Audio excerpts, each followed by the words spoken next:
El Ministerio de Curación, capítulo 40. Ayuda en la vida cotidiana. Prédica 986.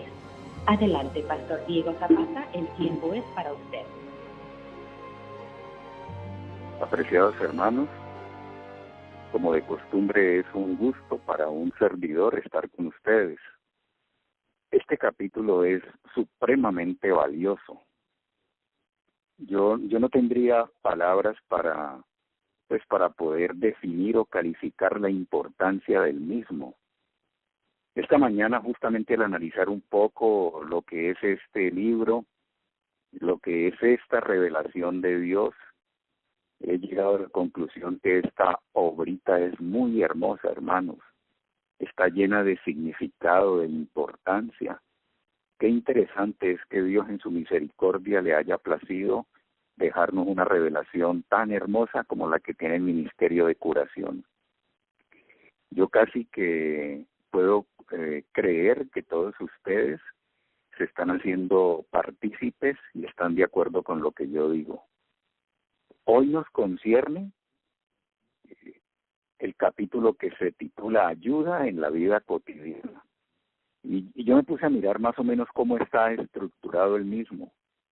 Y si ustedes lo han estudiado ya, ¿no? Previamente, antes de venir a este estudio que hacemos como clase, entonces pudieron notar que el mismo desarrolla aproximadamente unos 7 puntos. La primera parte que él toca, el capítulo me refiero, es justamente lo que tiene que ver con la influencia.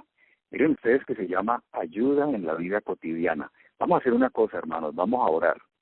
Elevemos nuestro corazón a Dios. Bondadoso Señor, muy agradecidos, no solamente por el don de la vida, pero también por tu palabra y por tu compañía. Queremos implorarte, y así como te ha placido de todo corazón darnos la existencia y darnos esta revelación, tus esfuerzos puedan ser esmerados en esta hora para que todo esto se quede en nuestro corazón, sean las vivencias nuestras, sea la experiencia con la cual nosotros somos participados por el cielo. Por favor, Señor, envía tu Santo Espíritu y te ruego que nos consueles, nos alientes, nos esperances, realmente le des a nuestra vida ese toque que la misma necesita para elevarse hoy cada vez más y más. Quédate con nosotros y háblanos en el nombre del Señor Jesús, lo pedimos. Amén.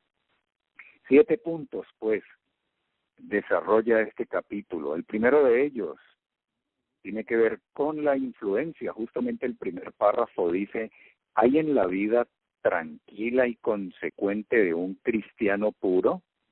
Oigan bien más o menos como define la vida de un cristiano puro. Dice que es una vida tranquila, pero es una vida consecuente. Y a ese cristiano que tiene vida tranquila y consecuente se le llama también un cristiano puro y verdadero. Y entonces plantea el parrafito que esa vida tiene una elocuencia mucho más poderosa que la que tienen sus palabras. Porque lo que un hombre es tiene más influencia que lo que él dice. Una vez más nos encontramos con este desafío que Dios nos propone de darle relevancia al ser, no al tener. El Hijo de Dios nació en medio de un ambiente tosco y repelente. Las bestias en un establo fueron su compañía, además de sus padres terrenos. En un lugar que estaba adosado, ¿verdad?, a las paredes de un recinto gélido, frío ese lugar. Ahí nació el Salvador del mundo y su cuna era un pesebre, ¿no? Ahí en medio de la paja, en medio del heno, en medio de las bestias, rugían las mismas. Yo no sé qué hora era, la revelación no lo dice. No sé qué hora, no había una mujer que le ayudara a María, tuvo que hacerla sola. José tal vez no tenía mucha habilidad en ese aspecto, pero en esas condiciones, bajo las mismas y signado por ellas, nació el bendito Salvador del mundo. Elena White dice, tosco y repelente fue su ambiente. Esa elección de Belén, esa forma como él nació, me llama mucho la atención. Y algún día, hermanos, ya en el desarrollo de su ministerio, un hombre se le aproximó y le pidió ser incluido dentro del grupo y poder seguirle. Y él solamente le contestó, las aves tienen nidos y las zorras tienen cavernas, pero el Hijo del Hombre no tiene dónde reclinar su cabeza. Para Jesús, el ser, no el tener. Nosotros tenemos una ansiedad por las cosas que es increíble. No hay una vida consecuente cuando nuestra preocupación es el tener. Si nuestra preocupación y ansiedad es ser, hemos encontrado la razón de ser de la vida, hemos encontrado la esencia del asunto, es una misteriosa y extraña hipóstasis como la que experimentó nuestro Señor. Y eso deja como consecuencia que toda otra ansiedad caiga. ¿Por qué tendríamos que padecer de enfermedades mentales funcionales? Si no es porque nuestra preocupación tal vez está en las cosas, tal vez no, podría ser uno de los factores que le den respuesta al porqué de un problema de esta índole. Pero una persona preocupada por el ser, una persona preocupada por el desarrollo de su carácter, una persona preocupada por entender el misterio de por qué está aquí, una persona que ha estudiado seria y consecuentemente a través de la Biblia, que proviene de Dios y su vida tiene un origen noble, tiene una identidad, tiene un propósito, tiene un sentido y luego tiene un destino muy elevado que le da esperanza. Esa persona no se puede sumergir en la ansiedad de tener y de tener y de tener, porque su divino Maestro ha enseñado a todos nosotros, a ustedes, y a mí me ha enseñado él también, que este mundo es y tiene carácter de transitoriedad. Nosotros avanzamos como peregrinos. Y en medio de todas estas andadas, hemos visto que se ha levantado un monte Sinaí. Y ahí hemos escuchado sus revelaciones y sus pronunciamientos, apropiadas las mismas para sacarnos de la esclavitud, no solamente de Egipto en todos sus aspectos, pero de la ansiedad por tener cosas y por pedirle a Dios que responda a nuestras oraciones según lo que nosotros le pedimos. Y muchas veces se distancia tanto y tanto esto de la respuesta que Dios tiene para nuestra vida, porque Él sabe en el fondo que nosotros no necesitamos recibir lo que pedimos en oración, sino lo que necesitamos. Y por eso muchas veces vienen pruebas. Es el segundo aspecto.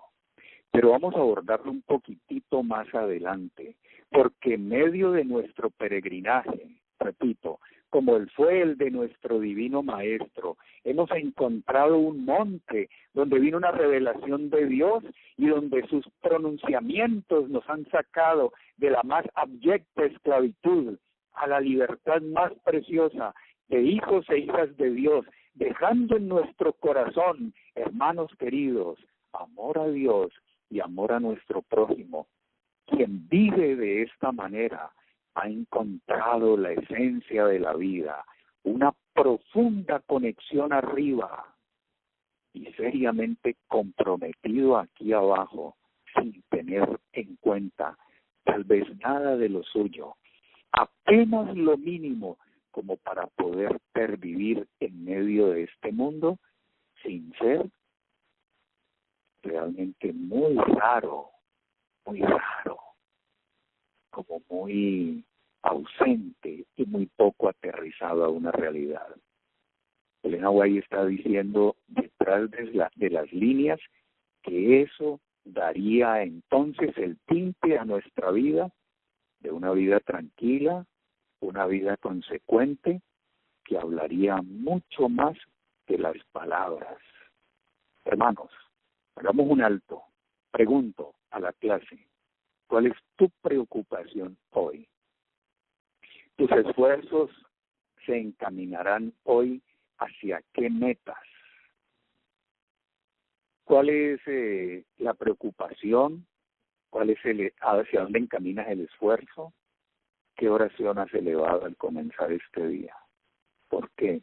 Analiza bien esos puntos y tal vez allí puedas encontrar respuestas a ver si la preocupación de tu vida tiene que ver con lo esencial o con lo accesorio. Si yo no me equivoco, en el camino a Cristo, Elena White escribió acerca de Él, de nuestro Señor, que la única razón de ser de su vida era ganar almas para el cielo, impregnar este mundo con un carácter de respuesta viva a las necesidades del hombre y adaptar su divinidad a la humanidad de tal manera en todos nuestros sufrimientos Él también sufriese y fuese afligido, para poder alcanzar al hombre y tener respuestas en todo aspecto de nuestra humanidad y de nuestro paso por esta tierra.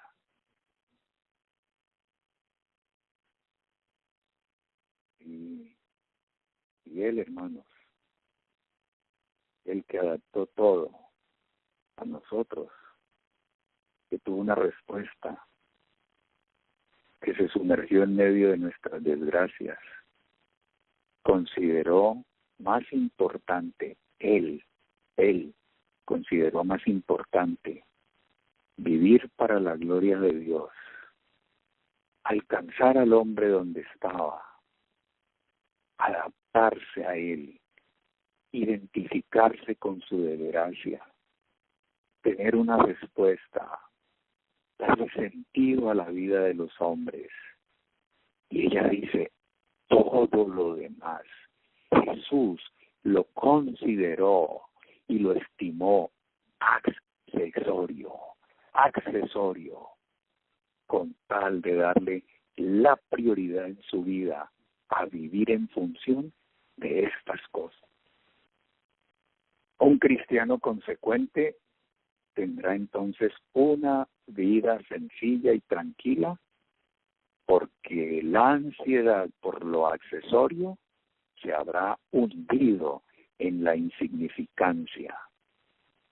Yo no sé si a ustedes les esté pareciendo que estas normas son supremamente elevadas, descabelladas, pero es mi punto de vista y mi óptica, después de estudiar cuidadosamente la vida de Jesús de Nazaret, después de entender que es el modelo de identidad nuestra, después de ver la manera como Dios respondió a todas nuestras desgracias, yo encuentro que el plan de la salvación no puede tener otros ingredientes distintos de considerarlo a Él como un modelo, tratar de aproximarnos al mismo mediante la contemplación y entonces dejar que como feliz resultado de la misma, todo nuestro ser sea asimilado a lo suyo y todo nuestro ser en las manos de Dios tenga también carácter de respuesta para la humanidad.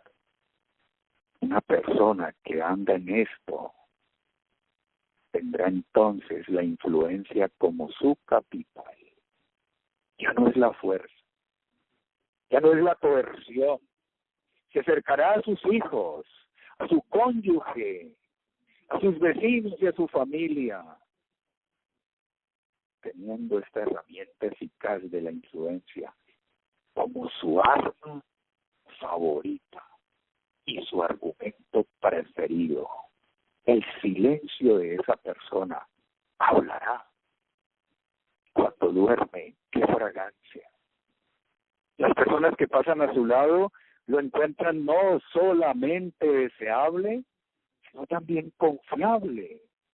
Es raro es encontrar hoy entre nosotros personas en quienes se pueda depositar confianza y que hayan desarrollado sentido de pertenencia, así las cosas no sean de ellos en calidad de dueños, como José en casa de Potifar y como Daniel en Babilonia.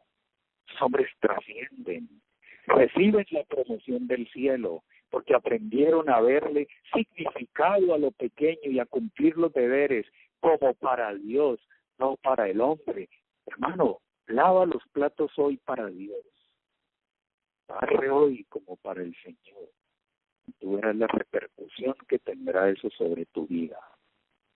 Maneja las herramientas de trabajo como quien trata de hacerle un infinito bien al hombre y como quien se debe a la familia humana, pero a la gloria de Dios, carácter del mismo que está comprometido en la perfección y en el desarrollo del carácter idóneo de su pueblo. Yo les aconsejo, les sugiero, les imploro, las líneas imploran, el corazón de Dios ruega, y vamos en función de eso. Quedará en nuestra vida una valiosísima herramienta que tendrá poder sobre los hijos, tendrá poder sobre nosotros, la influencia.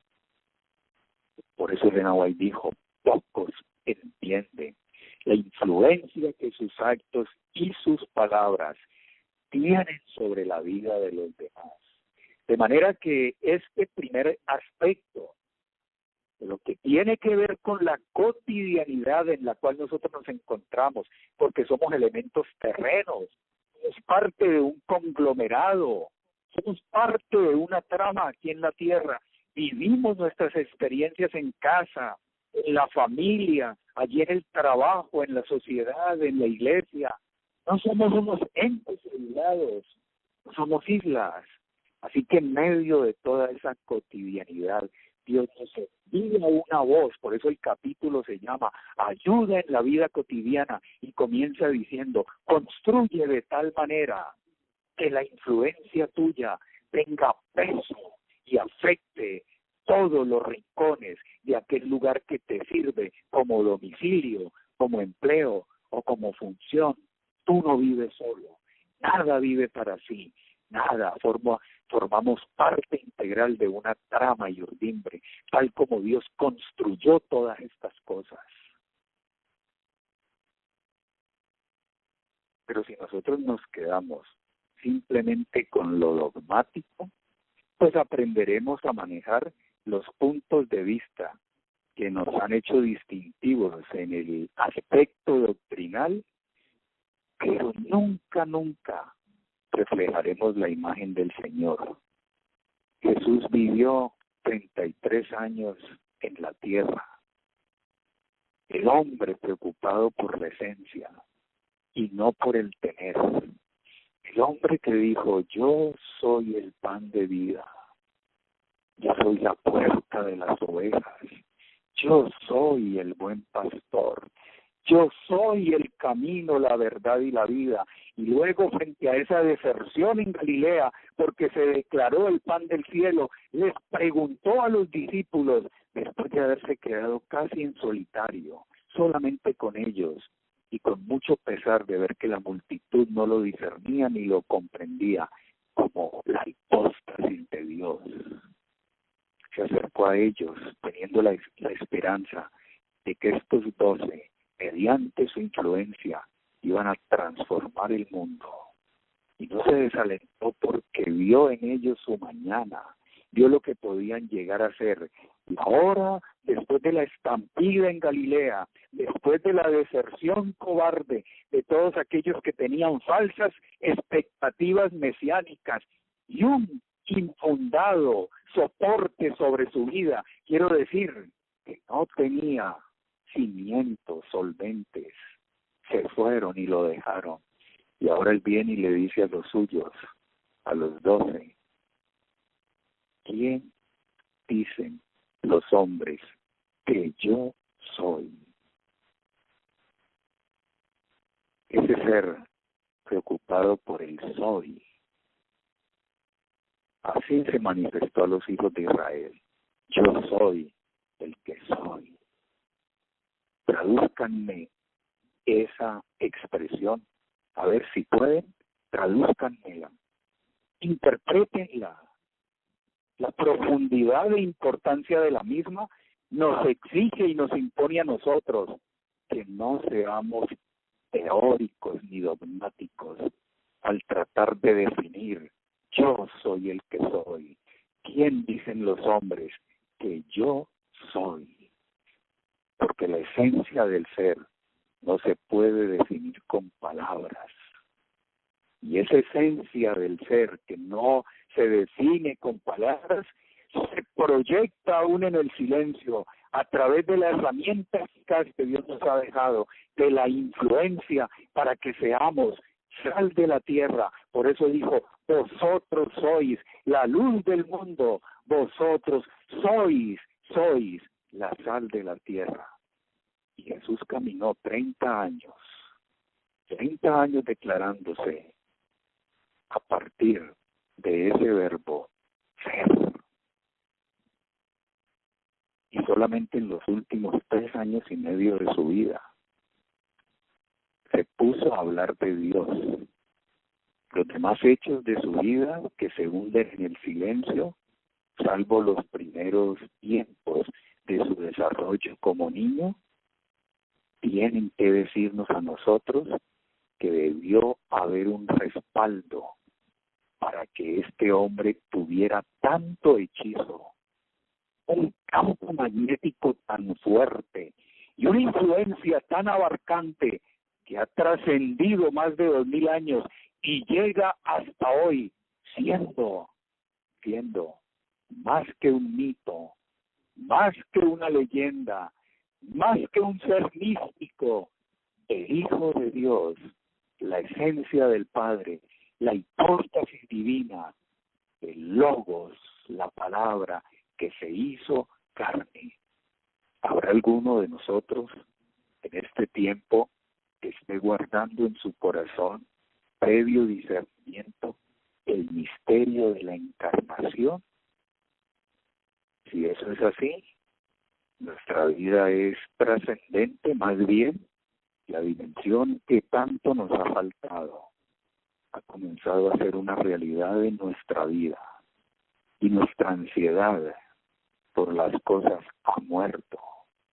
Yo casi que tengo la certeza, hermanos, que no me preocupa la silla de ruedas si se desgasta tanto como para tener que elevar una oración y pedir otra. Si dejé de orar por el caminar, pero ahora oro por el ser. Si las corbatas que uso han resistido el paso del tiempo y no me han impuesto desde los almacenes donde está el shopping, donde están las necesidades postizas que se imponen al hombre, si no me han impuesto la segunda necesidad de tener que estar revisando mi vestuario y modificándolo, he llegado a la conclusión, ¿quién se da cuenta qué pantalón uso yo? ¿Quién sabe eso? Pero la gente está preocupada por eso. ¿Quién está preocupado por eso? Hasta ahora no he visto a nadie que esté fijándose qué pantalón, qué medias y qué zapatos tengo. Pero mi única ansiedad es como el ciervo brama por las corrientes de las aguas. Así clama por ti, oh Dios, el alma mía. Porque Jesús no se preocupó por las cosas. Apenas tenía donde reclinar su cabeza. Y tal vez por esa razón algún día el pastor me dijo, Diego, tú y yo, lo único que necesitamos es una cama de tanto por tanto para poder reclinarnos y unos productos de la huerta que salgan como productos orgánicos, lechugas, tomates. No necesitamos nada más. El ser trascendió, porque esa era la constante de su vida. Hoy por hoy, después de 2000 años, su influencia se ha dejado sentir y giró dramáticamente la vida de este hombre que les habla. Y ha tenido serias implicaciones en la tuya, estoy seguro.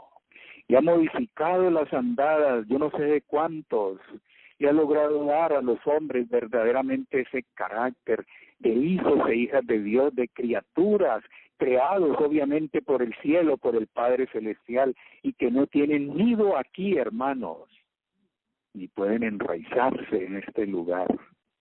Él, a través de su influencia, que ha querido manifestar a través de la iglesia, y por eso en Apocalipsis 14:6 dice que ese ángel lleno de esa influencia, ángel que representa al pueblo de Dios en la tierra, tiene el evangelio, lo tiene por convicción, lo tiene por principio. Esos hombres que tienen el sello de Dios viven una vida tranquila y consecuente, son cristianos puros y verdaderos. Por eso dice al finalizar el mensaje triangélico, donde se recogen todas las ponencias del mismo, por teológicas que sean, aquí está la paciencia de los santos, los que guardan los mandamientos de Dios y la fe de Jesús. ¿Pero crees tú en esto del ser y de la influencia? Necesitamos la dimensión trascendente, necesitamos la fe de Jesús, necesitamos el monte Sinaí en nuestro peregrinaje, necesitamos aborrecer el mal y relacionarnos con los hombres como quien quiere servirles y ayudarles. ¿Qué herramienta? Lejos de la fuerza, lejos de la coerción, lejos de las palabras tal vez, tiene un peso eso. Página 372, tercer párrafo. Nuestro carácter y experiencia determinan nuestra influencia sobre los demás. Si eres tutor, ve a dormir tranquilo. Ora por los que están bajo tu jurisdicción y dominio. Actúa en función de líder según Mateo 20:20. Acuérdate que el liderazgo y el servicio de él, lo que le dio sentido y significado profundo, es que él entregó su vida para morir por aquello. De manera que si eso es, tú como tutor o yo como tutor o como padre, podemos irnos tranquilos, orar a Dios, dejar que todo esto se encarne y luego que a partir de ese evento trascienda, se proyecte y aunque guardemos silencio, afecte la vida en un amplísimo radio de acción sobre el cual tendremos que movernos nosotros. Cuando hay tantos intereses en juego, no podemos ser livianos, hermanos. No hay lugar para la frivolidad y para entrar en componendas con el pecado. Cuando hay tanto en juego, si hay un solo deseo que arde, hallar gracia y buena opinión ante los ojos de Dios y de los hombres, será la búsqueda incesante nuestra, porque sabemos que de eso depende tanto. Así que el primer aspecto de ayuda en la vida cotidiana tiene que ver con nuestra participación en medio de los demás. Y ella no se ha espaciado mucho en el aspecto. Yo tengo que decirles que esto es un resultado de una conexión viviente. Nosotros no nos preocuparíamos tanto por el fruto como sí por permanecer. La clave está en permanecer, la clave está en crecer, la clave está en mantenerse ahí, en elegir a Cristo ahora, que cuando venga la prueba y la dificultad, yo estoy en Cristo en ese momento ahora y decida mantenerme en su voluntad. Y cuando eso sea así, la consecuencia no se dejará esperar mucho. Y ese carácter y esa experiencia serán entonces la influencia que ejercemos sobre los demás, ¿verdad? Ahora dice aquí, para convencer a otros del poder de la gracia de Cristo, tenemos que conocer ese poder en nuestro corazón y en nuestra vida. Esto es muy claro, ¿no? Ahí fue la dificultad que siempre tuve con respecto a la literatura científica, filosófica, histórica, literaria, qué sé yo, cuando encontré esto, porque aquí se trata de ser auténtico y no de tener información. ¿Quién conoce ese poder? Cuando le hemos hecho un abordaje a las representaciones que hay acerca del carácter de Dios, naturaleza, Biblia, como decía el capítulo anterior, y vida de Jesús, de una manera como hemos estudiado los libros de texto. Y eso no puede ser así.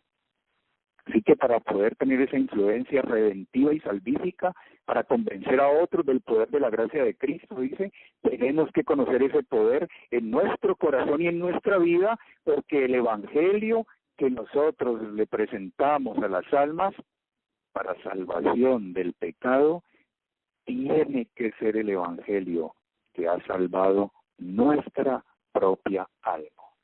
¿Sí están viendo la importancia de este capítulo?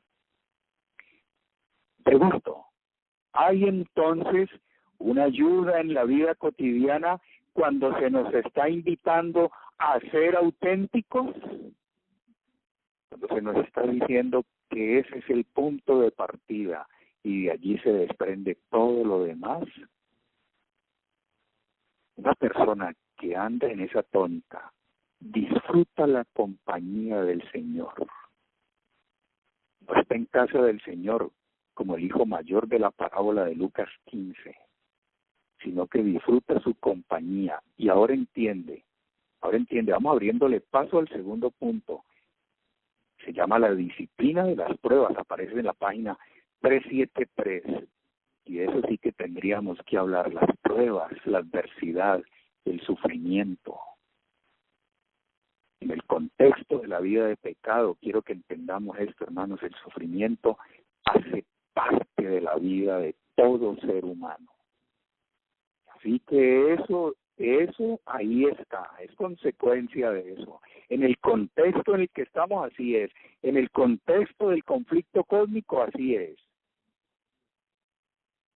Pero entonces una persona, así tenga que atravesar el sufrimiento, puede discernir una inmejorable compañía a través de su dolor. Si en medio de la prueba se cierran nuestros ojitos, es porque hay una carencia relacional y una crisis en nosotros, tal vez, mis hermanos, porque queremos ser sacados presurosamente de la misma, pero se nos olvida que hay serios intereses en juego y que por demás se nos ofrece alguien que nos comprende, alguien que ya pasó y alguien que nos acompaña. De manera que este punto que tiene que ver con su presencia y lo que nosotros más deseamos, entonces viene a traer como feliz resultado un soporte en medio de las dificultades, pero una bendita influencia que se disemina en favor de los demás. Dios creó a Adán y Eva para que se diseminaran por el globo y para que extendieran la gloria de Dios en todos los rincones, no para que se hacinaran en ciudades. Las ciudades surgen en Génesis 4 de otra descendencia. El propósito de Dios no era ese. Allí apareció la ciudad, allí apareció la poligamia. Dios no tenía ese propósito. Sin embargo, a pesar de todo esto, donde estemos, proyectemos esa influencia. El Evangelio es la fuerza que nos vincula. El Evangelio es el todo de nuestra vida. Dice aquí, solo mediante una fe viva, así en eso, en Jesús como Salvador personal, entonces será posible hacer sentir nuestra influencia en medio de un mundo lleno de escepticismo. Porque si queremos sacar pecadores de la corriente impetuosa, nuestros pies deben estar afirmados en la roca Cristo Jesús. Y finaliza esta página de una manera muy interesante. Dice, el símbolo del cristianismo no es una señal exterior entonces, tampoco lo es una cruz o una corona que se llevan puestas, sino más bien es aquello que revela la unión del hombre con Dios. Y ese párrafo termina al comienzo de la página 373 diciendo, este será el argumento más poderoso en favor del Evangelio en un cristiano amante y estable. No pretendo haberlo dicho todo. No creo haber sido ni exhaustivo ni abarcante. Quiero dejar por ahora estas consideraciones para que las maduremos, para que reflexionemos, para que pensemos qué poder es el que tiene mi vida, realmente qué influencia estoy dejando sobre los demás. Podemos preguntarnos sin necesidad de balbucear respuestas desde la cavidad oral, sino más bien del corazón. Soy yo, un perfume y una fragancia para los que están a mi lado.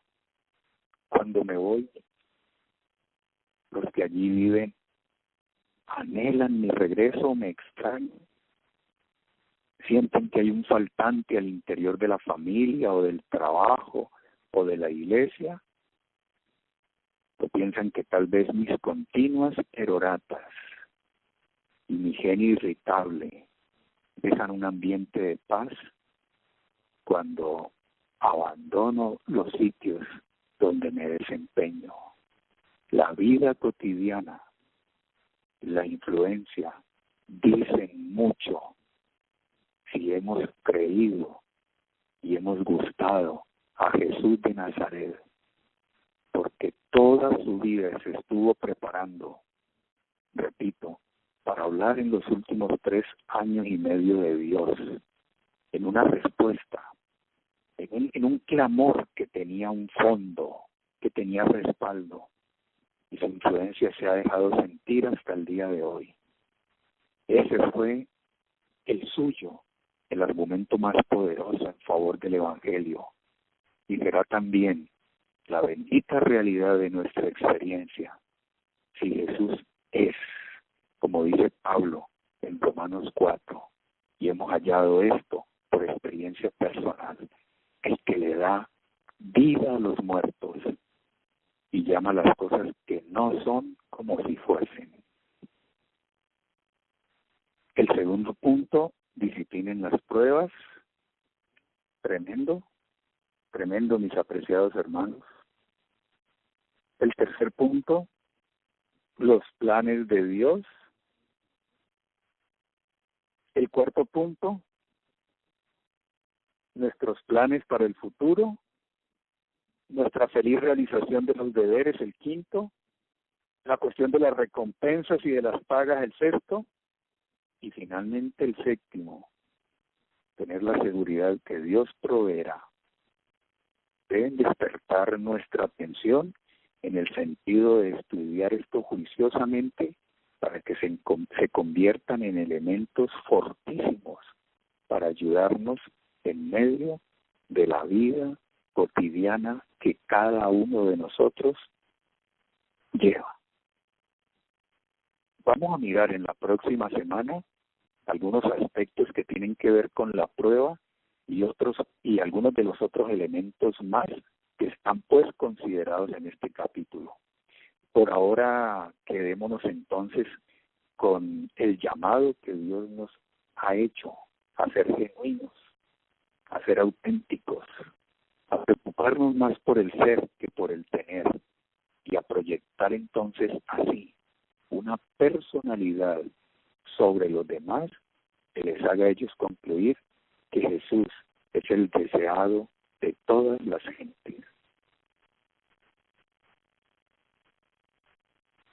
Apreciado y bondadoso Señor, tengo la certeza de que nos aproximamos al final de la historia. Y tengo también el ardor en el corazón de saber que hay cosas que todavía nos faltan por conseguir y otras que nos están sobrando. Pero sé también que humanamente rehuimos el que tú nos toques mediante la prueba. Señor, quisiéramos transmutar todo esto para que nuestra atención no se centre ni en las cosas ni en nosotros, sino en el desarrollo del plan maravilloso que tienes para nuestra vida y podamos aceptarlo de todo corazón, cueste lo que cueste y a pesar de todo. Que podamos disfrutar la compañía de Jesús, no importa si estamos en el desierto, en el horno, en el foso, en la cocina, en el trabajo, en la calle, donde quiera que estemos, hasta en la cárcel, pero que lo único que sintamos como derecho inalienable nuestro es poder tener comunión con Él y orarle incesantemente, que Jesús llegue a ser el todo, en todo y por todo en nuestra vida. Es lo que te pedimos hoy. En Cristo Jesús, Señor nuestro. Amén.